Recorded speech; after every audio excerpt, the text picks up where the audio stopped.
Hello, ladies and gentlemen, and welcome to another edition of the Cerebral Smack Talk live on YouTube and StreamYard.com. It is Golem MF Michael Fletcher alongside Anthony Florio.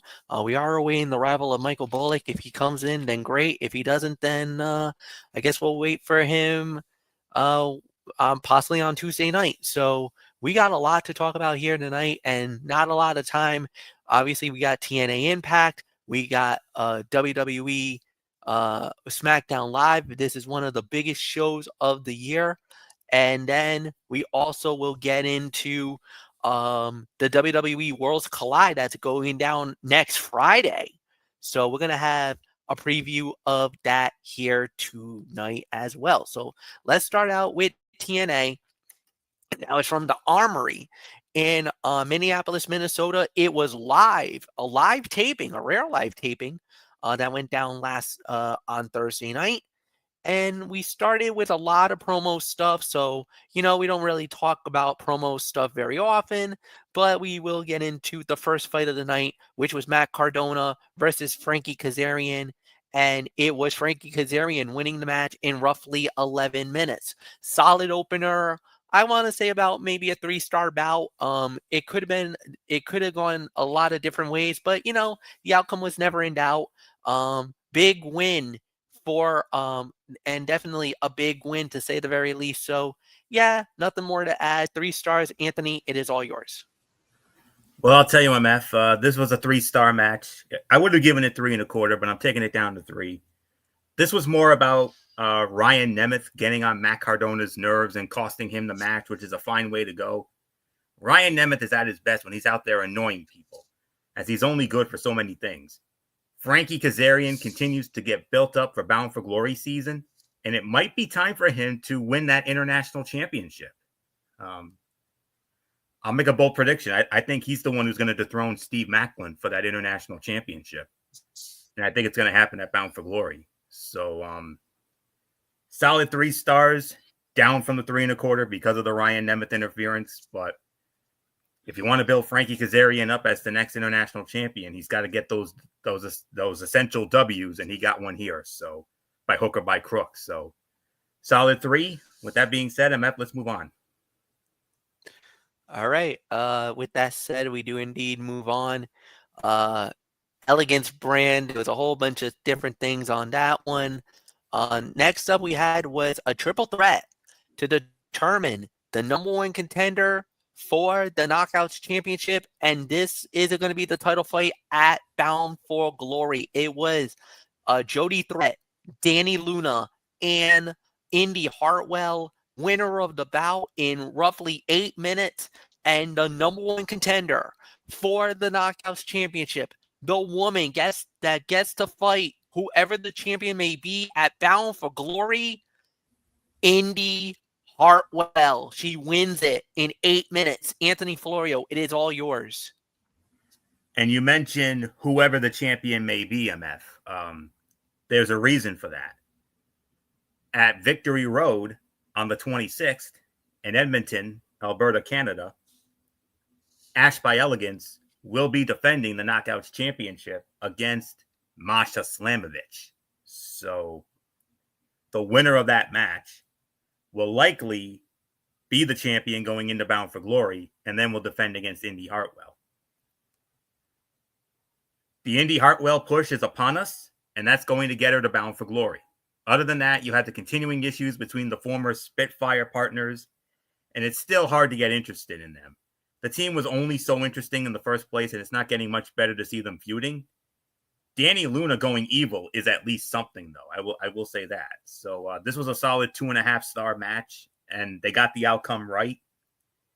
Indy Hartwell, of course, a former NXT Women's Champion. So she's now going to be challenging for the top prize in the Knockouts division at the biggest show of the year. Massive. I don't know if she's going to win the title because of the fact that Ash has it.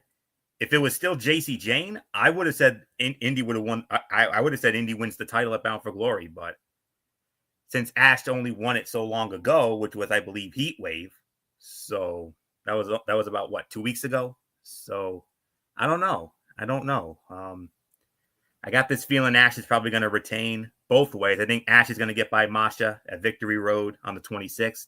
And then I think by hook or by crook, I think the Elegance brand will be the difference on both ends. So, but good for Indy. I'm happy for her. She deserves the moment.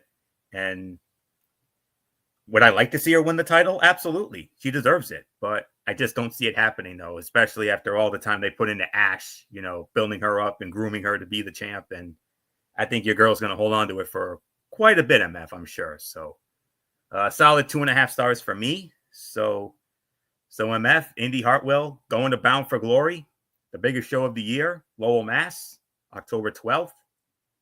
And well, it's either going to be Ash or Masha, depending on what happens at Victory Road. But we all know it's going to be Ash either way. So 2.5, MF, let's get your thoughts. 2.5, total agreement. I thought they did a solid match. I thought they did a good job with it. For her to win it is awesome. Indy deserves it. She's been working so hard to get to this moment, and now here it is, the golden opportunity, the moment that she's been waiting for, a shot at the Knockouts Championship. She gets it at the biggest show of the year in Lowell, Massachusetts, and we will see if history will indeed be made. So a lot more storyline progression stuff after that. The next relevant match that we had was the Hardys and Mira Sade. They went up against basically the members of Corner 4. John Schuyler, Tasha Steeles, and Jason Hutch with Agent Zero. And when it was all said and done, the Hardys and Myra Sade wins the match in roughly 13 minutes. Solid match, another 3-star bout. But Agent Zero, oh my God, what a force this guy is. He definitely pulls something that got a lot of the fans really pissed off at him, gave him some very necessary heat. And yeah, so at the end of the day, there's really nothing more to add. So, Anthony, I think they did a really good job with it. Solid to say the very least. And it is yours, 3 stars. I would say this was the fight of the night. I'm going to give it between 3.25 and 3.5 stars. The Hardys are not going to have trouble against the great hands, but Mara Sade has gone from pretty much nothing to a nice hand in the span of a few weeks. That's not bad at all, and I could go for seeing what she can do. The match was nothing out of the ordinary, though. The lead assault was a nice little tribute, even if Sade is not quite that kind of star. And then the Nemeths got involved, Ryan and Nick Nemeth back from his suspension. And there's no question about it. I think we're going to see the Nemeths and the Hardys for the tag team titles again, maybe at Victory Road. Because remember, Bound for Glory, the Hardys and the Dudleys, one last time. Yes. Oh, is that going to be something? But Agent Zero, aside from the obvious, is it just me or does he have kind of a striking resemblance to Big Cass, Big Bill? He does. And a lot of people thought it was Big Bill originally, but it's not. I thought it was him too. He looks so much like him. It's scary. And oh, by the way, when Bullock, Silvera, and I went to that TNA taping at the Ryan Center late July, I didn't see him up. We weren't that up close and personal to him, but let me just tell you, TV does not do the man justice. It doesn't. So he's a freak in nature. But yeah, Mara Sade. We all remember her. She used to be she was excuse me. She used to be known as Jakara Jackson in NXT, part of the Meta 4, Lash Legend, and Noam Dar and Oro Mensah in NXT. And she had a few moments here and there, but look what TNA has done with her already. They're starting to treat her like a bigger star than she was in NXT. Teaming her with the Hardys. Do you know how huge that is?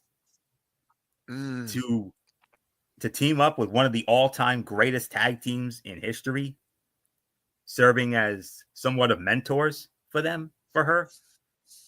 That's awesome. Good for her. And I like the nice little tribute to Lita there with the gear there, Team Extreme. Man, oh man, the memories we had. But yeah, 3.25, 3.5. That's the best I can go. And I believe the overall thoughts will be starting with me anyway. So I'm gonna give it 7.5 out of 10. It was a nice enough show here with the tribute at the beginning for the people of Minnesota after that unspeakable and senseless tragedy, being a very sweet moment. What mattered the most was starting to push towards the two upcoming big shows, Victory Road on September 26th, and of course, Bound for Glory on October 12th. I'm very curious to see where things go for both of them. And now at least the cards are coming together. There wasn't much in the way of wrestling here. We only had 3 matches on the show altogether because there was a lot of promo and vignettes and all that. But what we got was certainly passable. Maybe it was a bit odd for them as a live show, but I believe things should and will be back to normal next week, especially after the big spoiler that came out earlier this evening from the latest round of tapings. Ho ho ho! What? Whoa! I didn't. Again, another moment we didn't have on our bingo cards, our wrestling bingo cards, that is. But if you heard about it, you know about it. We're not going to give it away here because that's going to be coming within the next week or two. So 7.5 out of 10 for me. So MF, your overall thoughts, and then we'll get into that. What ended up being the biggest Smackdown of the year thus far. 7 out of 10, total agreement. I thought they did a fine job with it. Could it have been better? Yeah, but at the end of the day, I thought they did a solid job. So really nothing more to add. So let's get on to it. That Friday Night Smackdown that Anthony alluded to from the Allstate Arena in one of the IWC capitals of the world, Chicago, Illinois, on the USA Network, on Netflix outside of the US. The commentary crew for this one was Michael Cole and Corey Graves. They have started their, I guess you could say, their transition into the football realm. So we have that going on right now. But at the end of the day, here we go. We started it off with John Cena coming out, doing his last, that this was his last shtick thing. So the fans were all excited to see John Cena come out, and they were showing him the love. He was interrupted by Sami Zayn, and Sami Zayn basically is like, you know what, John, for this to be your last match and everything else, I would like to do something for you. You gave me an opportunity when I was in my hometown in Montreal to give me an opportunity at the United States Heavyweight Championship, but I want to return the favor. So what about you and me one-on-one tonight, and the U.S. title is on the line? Cena's like, you know what? Okay, let's do this. So we'll do it. So John Cena versus Sami Zayn for the United States Heavyweight Championship. The fight gets thrown out in 21 minutes, 18 seconds due to Brock Lesnar, the alpha male of our species, the beast incarnate, invaded Chicago and laid out both Cena and Sami to have the fight thrown out. Oh, this was epic too. This match was getting the 4-star level. This was at 4 stars, maybe 4.25. And unfortunately, it drops. It drops a couple of points here. So I can only give this maybe, I could say about 3.75, 3.5 to 3.75, because I gotta punish it some way. Because this was at 4.25 level. Like anymore, we like give it 10 more minutes, and we're talking possible 5. But unfortunately, the rug pulled out from under us, and Anthony, major disappointment. A great way to start off SmackDown with the Cena love. Then the match, 21 minutes of actual fight time until Brock Lesnar comes in and kiboshes it. But, we knew this was probably going to happen. But damn it to hell, what a match we had. MF, I know 9 times out of 10, when things like this happen, we always frown upon it. But you know what? This is one of those rare times I'm not going to frown upon it. Everything about this made perfect sense. I'm actually going to give this match 4.25 to 4.5 stars. This was the fight of the night. No question. First things first. The promo, another great promo from John Cena because it felt genuine, and having it lead into a match against Sami Zayn was the icing on the cake. It's kind of wild to think that there was once a time when John Cena was guaranteed to get booed in Chicago, and the crowd gave him a very warm welcome, damn near a hero's welcome, and rightfully so. Cena implied that it was the Chicago fans who brought CM Punk back to WWE and not the fact that he was fired from AEW. And for some odd reason, Sami Zayn was getting some boos. That doesn't make sense to me. And I get it. They have respect for, I know it's the respect for John Cena and all that. I get it, but what did Sammy do to piss you all off? Or is it just the typical IWCers? I think that might have been typical IWCers. But the thing is, Sammy's been getting booed a lot lately, so maybe they're trying to push him to be a heel? Is this that Karrion Kross effect? Well, now that you mention it, that actually does make some sense. Because Sammy was the last man that Karrion Kross was feuding with before he was let go, before he and Scarlett were let go by WWE. So it's probably the Kross fans who are taking out their anger and frustration on Sammy. And but it is what it is. But the match was incredible.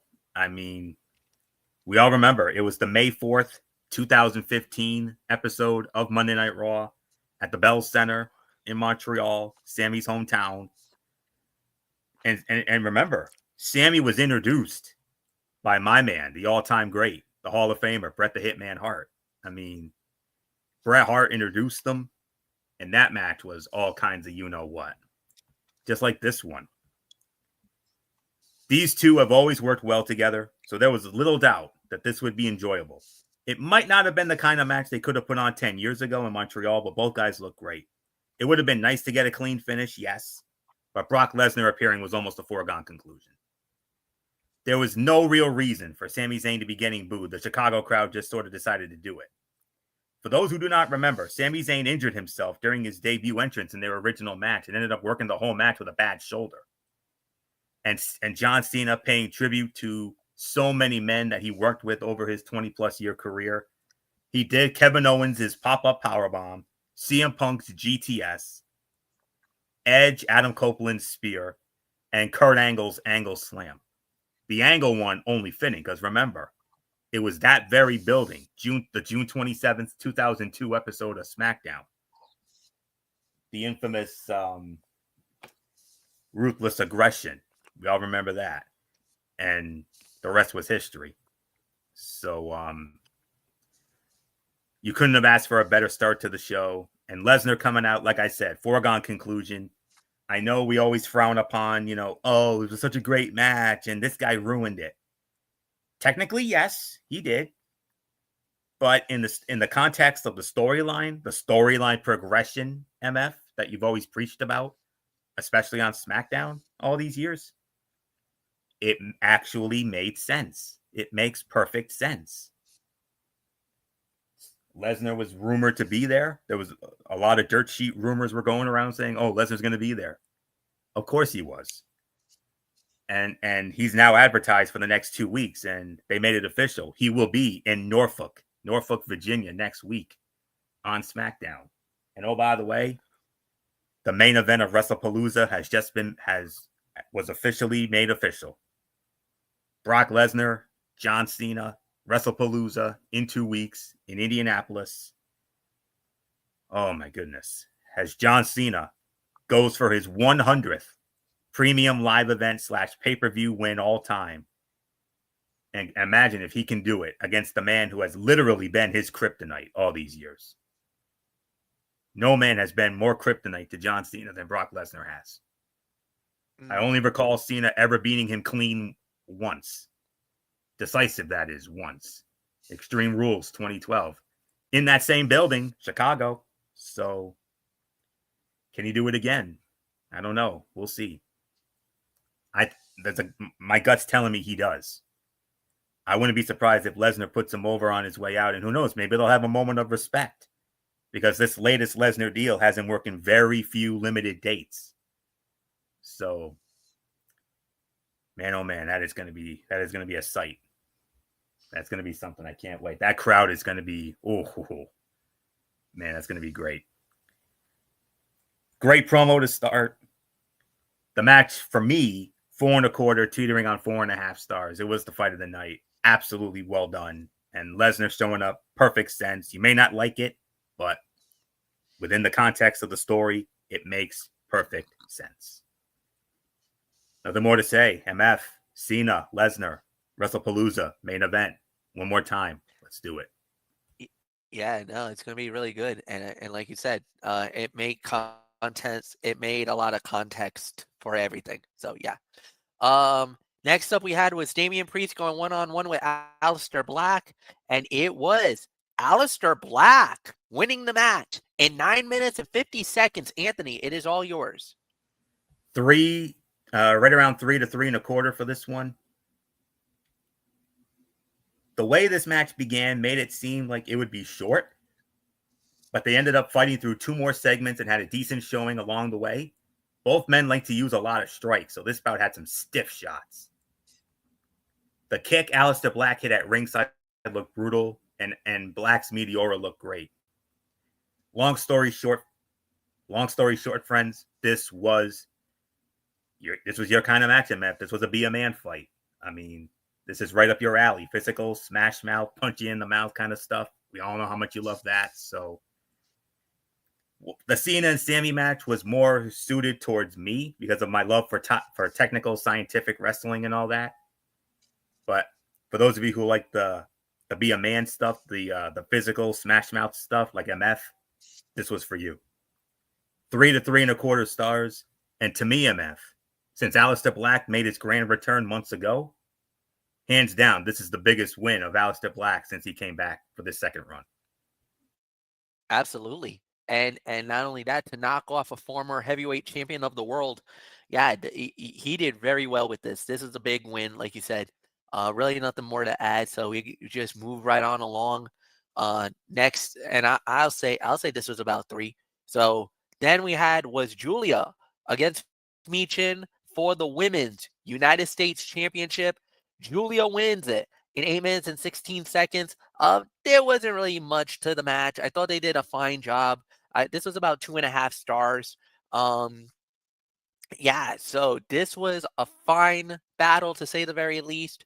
Um, the outcome was never really in doubt, but uh, for Julia to win it, I think was the right decision. And she did get a little help because yes, Kiana James did get involved during the match, but at the end of the day, they worked a well match. This was well scripted, well done. So 2.5, Anthony, go. By default, this was the worst fight of the night. Both of these superstars are talented competitors, so they found their groove right away and worked well together to put in a solid performance. If this had been longer or didn't have a break in the middle, it would have been much better. The amount of time between the beginning of the match and the break was way too short. WWE has been doing that a lot lately, and it makes it harder to get into the match right away. But other than that, solid 2.5 stars. By default, the worst fight of the night, even though it wasn't remotely that bad. It's just that the other 2 matches were just a bit better. So 2.5 for me. Solid 2.5, mainly because of the Kiana interference, which made sense. So Yeah. So not much more to say except MF. Yep. Here The we moment, go.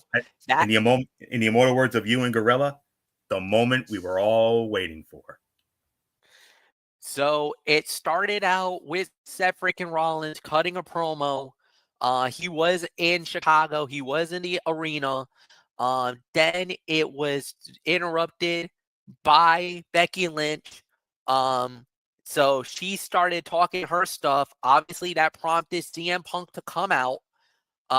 Then again, Becky Lynch again Becky Lynch and CM Punk started to practically go at each other, talking their stuff and the whole 9 yards. And the next thing you know, Becky starts slapping around CM Punk like she did on Monday I believe it was on Monday night that she slapped him around.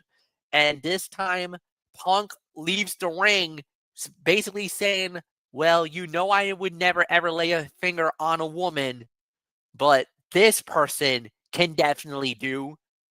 And well, the moment arrived.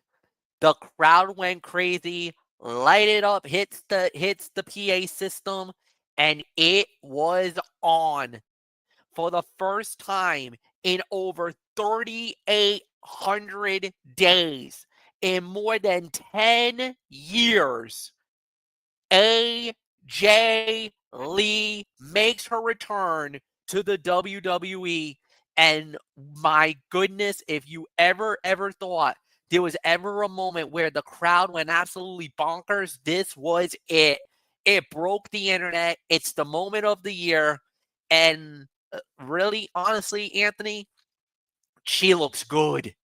AJ Lee, dude, she's been out of the ring for 10 years and she looks absolutely the same. Like she I can't even explain it, man. It's like she's like fine wine. She looks even better now than she did 10 years ago. I couldn't believe it.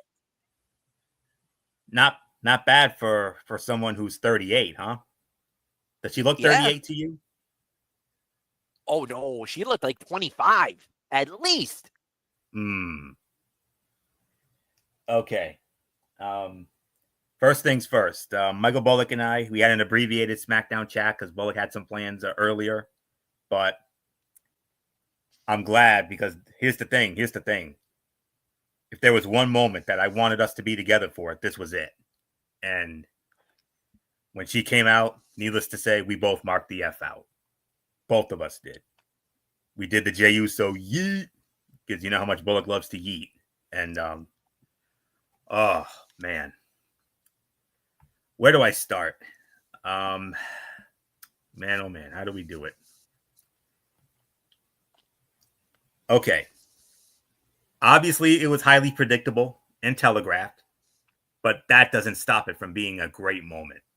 AJ Lee has been missed for so long, and it's so great to have her back. And it's not temporary because you saw the video. You saw a video of her with Triple H in the back putting pen to paper. It ain't a one-off. I think she's going to be in it for the. I think she's in it for the long haul, just like CM Punk is. I mean, what a moment! This is all right. Tony Khan is when Tony Khan got word of this, it's needless to say, he lost all control of his bodily functions, and not in a good way. Tony Khan, this what happened last night could have been yours a long time ago. That could have been your night. So if it wasn't for him, if it wasn't for Jack Perry, and if it wasn't for the Young Bucks, what happened last night could have happened in AEW. Think about that. That could have been AEW's moment. A good, 2 to 3 years ago, if not more.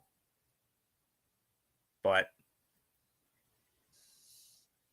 for the longest time, for a good 6 months or so, I honestly thought that John Cena turning heel was going to be the 2025 moment of the year in professional wrestling. That was until last night. This just surpassed it. And it's mainly because the Cena heel turn ended up being a flop. It ended up selling like a lead balloon. So remember where you were on this night.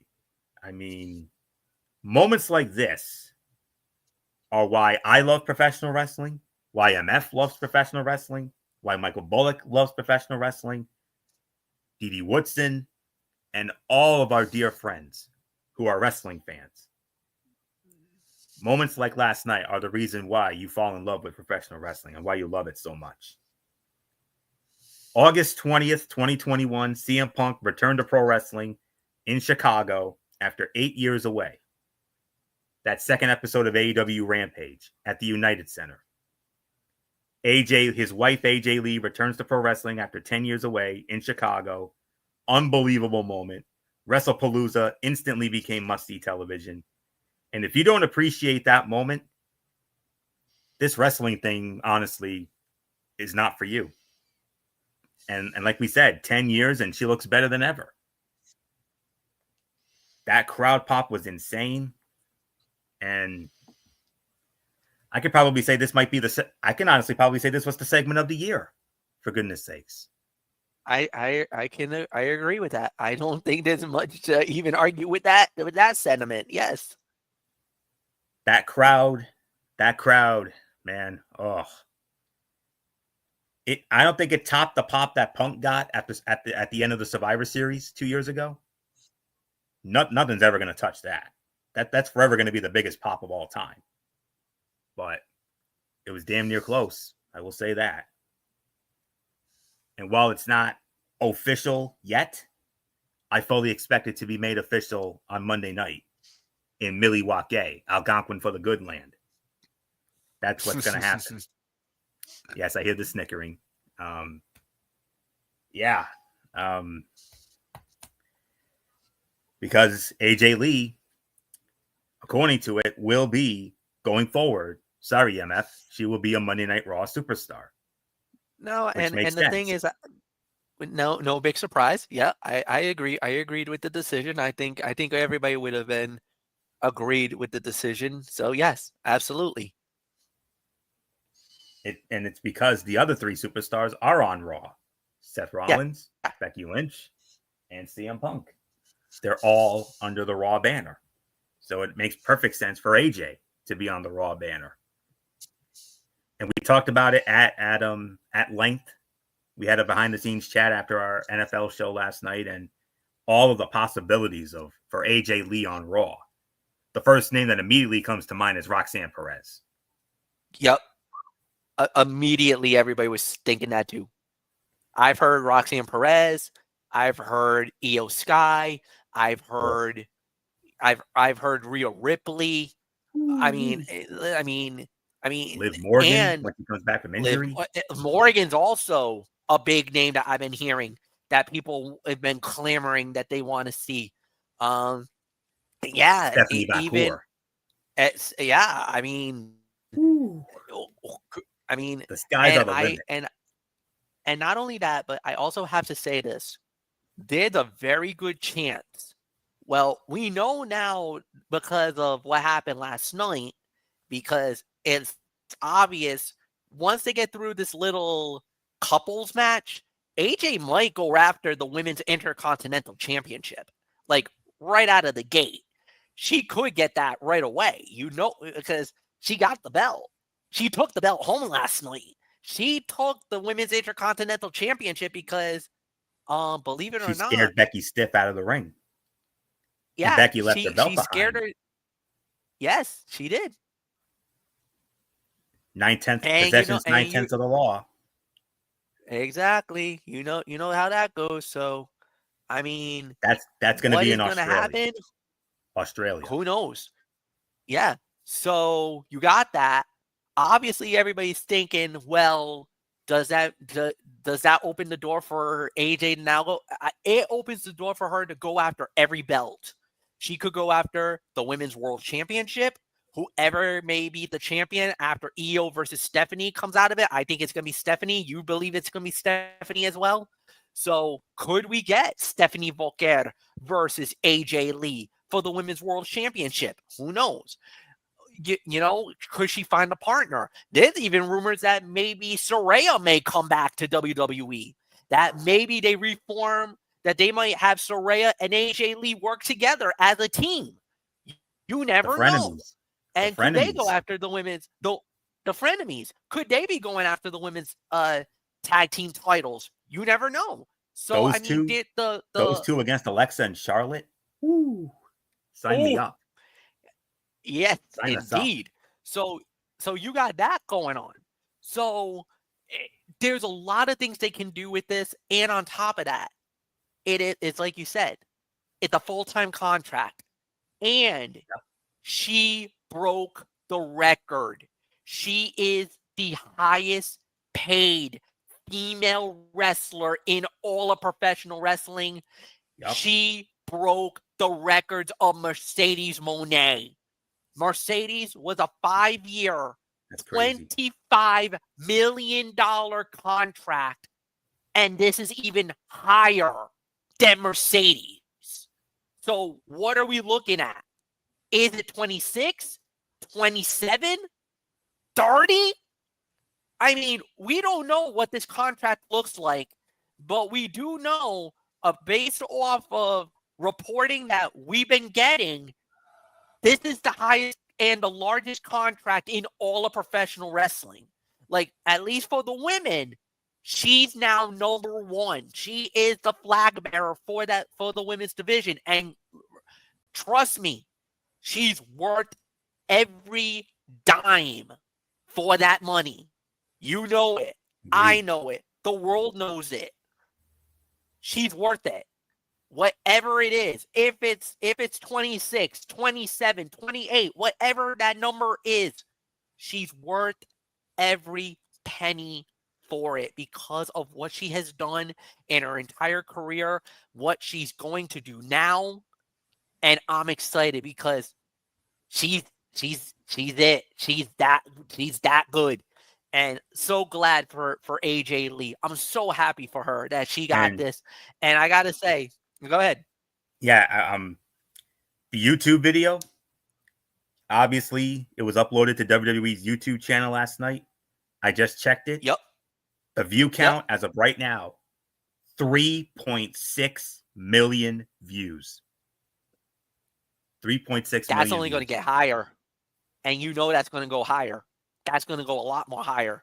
I mean, she is going, like I said, this moment broke the internet. I mean, there's a couple of YouTube creators, there's a whole bunch of YouTube creators that we've been watching. Asante, Millie broke down in tears. She cried. I saw Mini Portable cried to see AJ Lee. I just talked to my brother because I wanted to talk about, and I wanted the reaction from my niece, who is the biggest AJ Lee fan in the world. She met AJ Lee. She's friends with AJ Lee and with CM Punk. Really? Yes, dead serious. I'm not lying. Wow. They are actual friends. She's gotten that close to them. She broke down in tears. She was in tears last night. I don't blame when the moment happened. Of course. I'm telling you, the world was in awe. The world was shocked. But it wasn't that it was a shock that she was going to show up. I think the shock is that how great she looks, how amazing she is. And once again, thank you for commenting, WWE Movie Maker. He says it feels like 2014 again. Abso-freaking-lutely. And here's the thing. According to Triple H, we're only getting started. There are more names coming down the pipeline. What does that mean? What does that mean for WWE? Who else is coming to WWE? Not only in 2024 or in 2025, but beyond. What are we looking at? What's the landscape going to look for WWE for the rest of the year and beyond? What are we going to get? I don't know. But right now, in the immortal words of CM Punk, what a time to be alive in this era of professional wrestling. Oh, yes. Absolutely. So, what a moment. Dude, I unfortunately didn't get to see the moment live because of work commitments beyond my control. However, I did get to see thank you, YouTube. And by the way, we are on YouTube here tonight. So Yep. thank you, YouTube. As always, you guys have been so good to us for so many years. And once again, we are powered by StreamYard.com, one of the greatest companies in the world when it comes to streaming. You get anything, they will hook you up. They've been so good to us. We've been using them for about 3 years 6 now, years. Anthony. Probably 6 years. Holy hell! It was right 6 around the years. time of it was right around the time of SummerSlam 2019.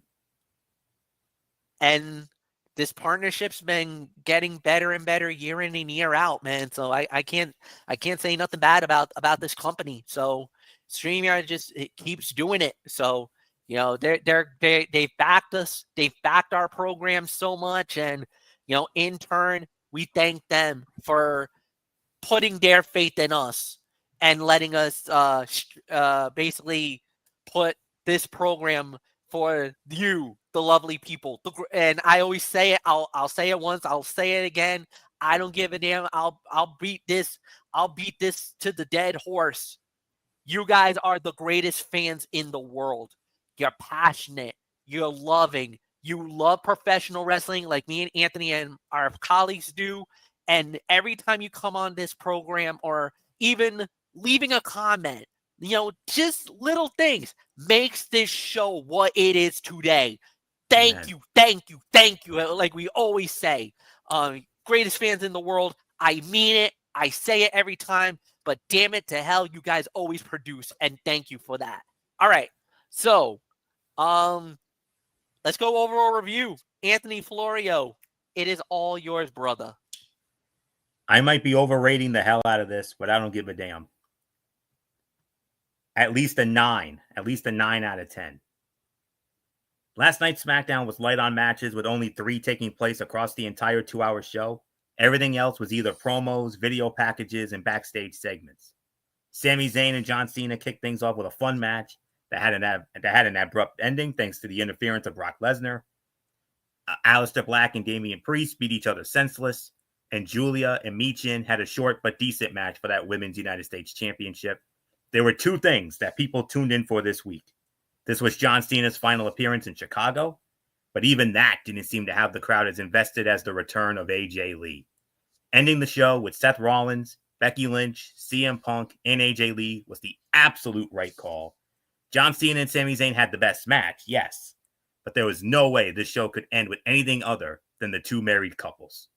As a whole, this episode was strange because it felt too light on action, but the big moments were done well. Well done on the big moments. 9.5, I think, would be overrating it, but I think in excess of 8.5 to 9, between 8.5 and 9 for this SmackDown. It was the most newsworthy SmackDown of 2025. MF, on behalf of Raw, we thank you for the house and for the big moment last night, letting us have that big moment. I'm glad we got to share it with you.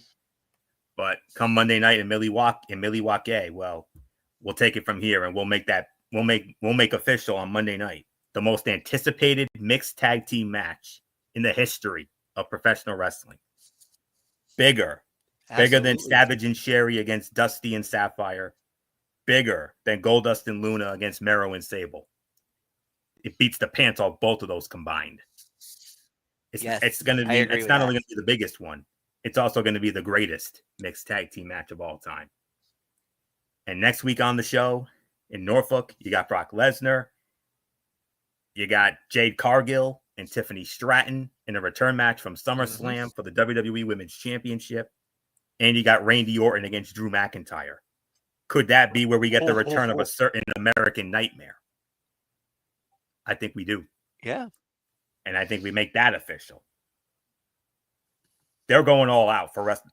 I mean, no pun intended. They're going all out for WrestlePalooza. Because it's the first show on that brand new ESPN app. And AJ Lee now back in WWE. If people were on the fence about getting it, I guarantee you they already went and jumped in on it. I guarantee you. Yep. So Oh my goodness. That mixed tag. Stephanie Vacour and Io Sky for the Women's World Championship. Lesnar and Cena. Possibly Cody Rhodes and Drew McIntyre for the title. And who knows what else that Papa H and them are going to have in store for us. This could go down as being the greatest B pay-per-view of all time. And this is a B pay-per-view. This isn't a 4 major. No. It's a B pay-per-view. Yep. Unreal. And why do you think the competition decided to bump their show up to 3 in the afternoon? I wonder. You know the reasoning. So, not much more to say. Solid 9 out of 10 from me. Best SmackDown of 2025. MF, take a bow. And as you and JR would always say, business is damn sure about to pick up. Yeah, 9 out of 10 for me as well. Really nothing more to say. So we're just going to move on. So on Friday night, this upcoming Friday night, we got a big show. September 12th from the Cox Pavilion at the Thomas and Mack Center in Paradise, Nevada. It is AAA, Sin Límite, Lucha Libre Worldwide, and WWE proudly presents Worlds Collide Las Vegas Part 2. And we have ourselves a 6-match fight card that it's going to be very interesting to see. So here's the fight card as we know it. We have on this way, we have is the Latino World Order, the LWO, Cruz del Toro and Joaquin Wilde. They will be teaming up with Lince Dorado and Mini Abismo Negro, and they will be going up against the team of Le Parca, Mescarata Sagrada, Eno Hembriguesa, who is the reigning king of the ring, and Octagon Jr. And that will be a Lucha Showcase 8-man tag team fight. Now, Lucha Showcases this is under Lucha Libre rules, which means when one person is out of the ring, somebody can jump in immediately to get involved. There are no tags. The minute somebody falls out of the ring, somebody can enter the ring, and we keep this baby going. Only way to win the match, pinfall or submission. However, there has been times where there has been a little bit of some, whatever you want to call, some shenanigans, whatnot. But if there ever was, this is the match where shenanigans will probably happen. So, next up, we have is a fatal 4-way for the AAA Latin American Championship. The newly crowned champion, El Hijo de Dr. Wagner Jr., he will be going up against 3 other individuals. Dragon Lee from NXT, the reigning and defending North American champion Ethan Page, All Ego Ethan Page, and JD McDonough of the Judgment Day. Then, in the third bout of the night, it is going to be a mixed tag team fight, as it will be Finn Balor and Roxanne Perez representing the Judgment Day. They will be going up against NXT Lola Vice, and from AAA, the most popular wrestler in the world, or at least in AAA, the most over wrestler in AAA, Mr. Iguana. Could we see Laesca and Dimanito face off one more time? They faced off at Triple Mania in Mexico. Could we see Dimanito and Laesca have another duel, have another fight? We'll find out next Friday night. Then in a singles match to determine the number 1 contender for the Reina de Reinas Championship, it will be Fabi Apache, the legend Fabi Apache. She will go one-on-one with the low-key legend herself, Natalia. One-on-one. Winner gets a date with Famar down the line for the Reina de Reinas Championship. Then, in a tag team match for the AAA World Tag Team Championships, it is Pagano and Psycho Clown representing the Psycho Circus. They will be putting the titles on the line against the New Day, Kofi Kingston, and Xavier Woods. And in the main event for this World Collide Las Vegas, for the Mega Campeonato de AAA, the champion, El Hijo de Vecino, will put the title on the line against Dirty Dominic Mysterio. That will be going down. And I want to let you fine folks know that the show will be done live and free on both the WWE YouTube channels, and the show will happen at 10 p.m. Eastern Time. So immediately when SmackDown goes off the air, this event will go live. So it will be on the WWE Spanish YouTube channel and the WWE regular channel on YouTube, and we will have the event covered. And by this time next week, we'll give you those results of Worlds Collide and let you know how that went down. So with that said, we are done for tonight. Tuesday night, we'll come right back for another show called Ridiculously Raw, hosted by Anthony Flaio on his channel. And we will be covering the Monday Night Raw from Milwaukee, Wisconsin. And we also will have the recap of NXT as well. So thank you so much. As always, guys, like the video, leave a comment, share with all your friends on all the social media platforms around the world. For Anthony Florio, I am Michael Fletcher, saying so long, everybody, and we will see you all on Tuesday night. Bye-bye. Goodbye.